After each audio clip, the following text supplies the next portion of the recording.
Turning to the world of sports, with the opening of DelMar's 47th season of Thoroughbred racing just underway, horse fanciers are gearing up for a busy season, and none busier than track announcer Trevor Denman. Trevor's the man we listen for at the track because without his calls, we wouldn't know where our horse is running. I had a chance to talk with Trevor, and I asked him what he does to prepare for each day's racing card. Normally starts the night before, actually. Have a look through the form the night before for about an hour, and then when I come in through in the morning, take out the declarations, have a look if there's any late scratches come through, go up to the booth and generally spend another hour and a half, 2 hours going through the horses. And then in between races, just refresh on each race again. So by the time the race meeting starts, I reckon I've been through 3 to 4 hours of homework. That's the big thing. I think the whole key to announcing is to do your homework. Once you've done your homework, then calling the races is so much easier. So that's the secret behind announcing. Yeah. I've never heard a bad race out of you yet. Thank you very much. And I know this is your third year here at DelMar, yes. And you also call up at Santa Anita, yes. And we're getting ready for the Breeders' Cup up there in November. Yes.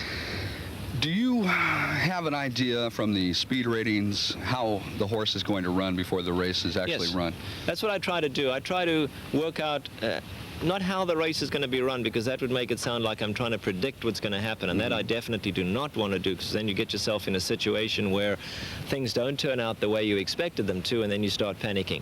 But I do try to know the speed horses, the horses are going to be in the middle of the pack that come from behind horses, the horses that are well fancied in the bidding. So if you see a horse out on the lead and the jock's got a good hold of him and he's 6 to 5 in the bidding, and you know he's got to beat a 3 to 1 shot, and the 3 to 1 shot's struggling 3/4 of the way back, you can make a bold statement like they're going to have to come and catch this guy, you know, or they're not going to get him today. Right. If he's 30 to 1 and you see the 6 to 5 favorite making a big move in the middle of the pack, then you don't say anything about it, because 30 to 1 shot's most likely going to fold.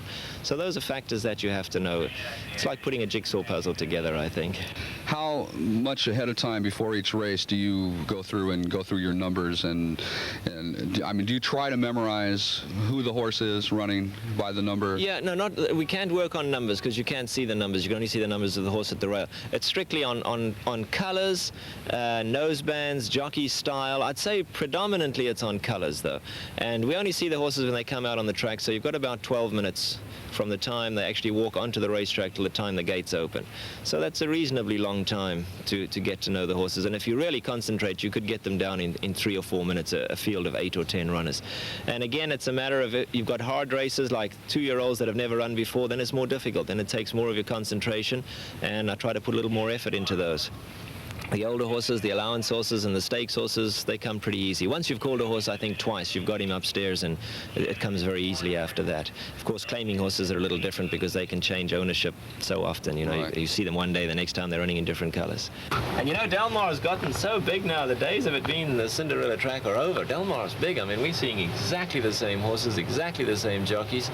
Horses love it. They love the fresh atmosphere down here. I mean, they really do.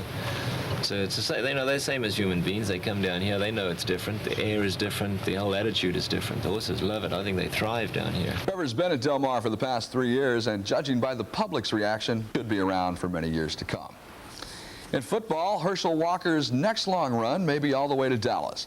The former Georgia All-American says he intends to leave the USFL and explore the possibility of joining the Cowboys. According to Walker, New Jersey Generals owner Donald Trump will release him from his USFL contract that runs through 1989. The star running back would then be free to negotiate with Dallas, the team owning his NFL rights.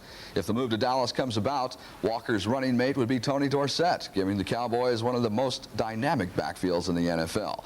Walker's agent reportedly has yet to meet with the Cowboy officials, but he's likely to do so this week. Walker led the USFL in rushing twice and in touchdowns all 3 years of the league's existence. For sports, I'm Steve Clark.